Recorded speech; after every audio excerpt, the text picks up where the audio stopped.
Please welcome Ted Price, President of Insomniac Games, the developer of Resistance 2. Welcome to London.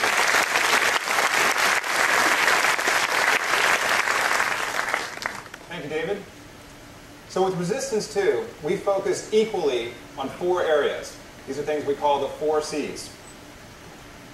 Community, campaign, co-op, and competitive. And I'm going to say just a few words about each one. First of all, community. David talked about the importance of community for the PlayStation 3. At Insomniac Games, we believe that every game released these days has to have a strong online community behind it. With Resistance Fall of Man, we began building that community with myresistance.net. Now with Resistance 2, we're completely revamping myresistance.net. We're adding the kind of social features that you'll see in sites like Facebook. Features that, among other things, allow you to find players with similar interests and hook up with them in-game and outside of the game. These features will also be very tightly integrated with the game, and we'll be talking about those more in the months to come. Now, the campaign for Resistance is something I won't be showing today, but I do want to say a couple words about it. This time, we are focusing squarely on Nathan Hale and his story as he travels back to the United States to fight off a Chimeran invasion. We'll be answering more questions about Nathan Hale, who he is, talking about the Chimera and where they came from.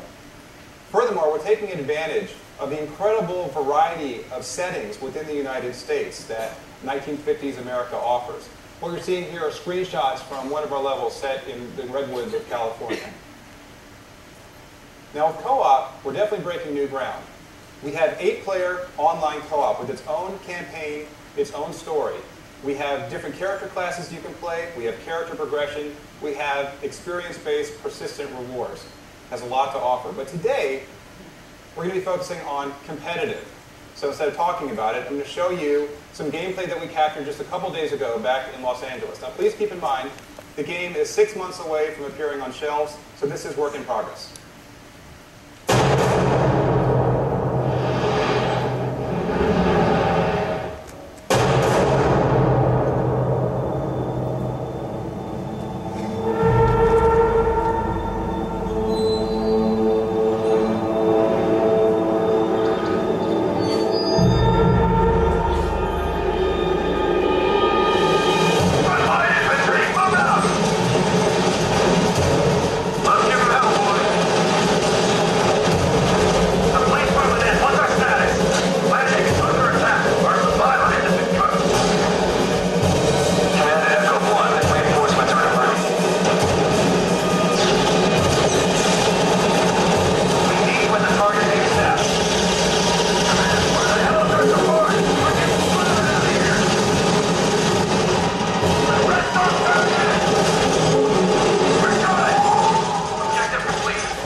So for those of you who have played Resistance Fall of Man, you probably noticed that we didn't have any Chimera in this. So don't worry, we will have Chimera in the final game. We haven't implemented them yet, but you will be able to play as a human or a Chimera. Now, with Resistance Fall of Man, we definitely broke new ground when it came to sheer size and scale. But with Resistance 2, we're upping the ante once again. We're going from 40 players to 60 players in our battles. Now, we're well aware at Insomniac that more players doesn't necessarily mean better gameplay. In fact, it could actually have the opposite effect if games devolve into chaos without organization. So our rallying cry for Resistance 2 competitive has been massive battles, more intimacy. Now, what do I mean by more intimacy? Well, first, I'm talking about battles within battles. Every 60-player battle is actually comprised of 5 smaller skirmishes between squads, where every squad has its own objectives. Definitely helps to keep the battle spread out. But how do these squads know what their objectives are? Well, that's where our dynamic objective system comes in. Every squad is assigned objectives that change as the battle changes. And what's great about this is not only do the squads know what they're doing all the time, it keeps squads spread apart so that everybody isn't stepping on each other's toes. We don't have situations where 60 players are just fighting in one small area. But how do you avoid a situation where a squad may be stuck in a corner of the map with not much to do? Well, this is where rival squads come in.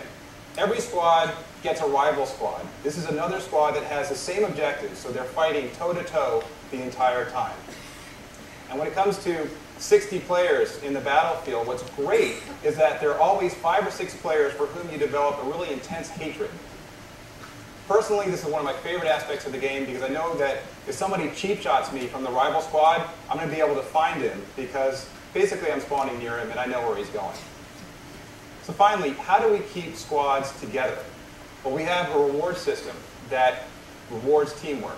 So we give out lots of bonus points when you're actually working as a team.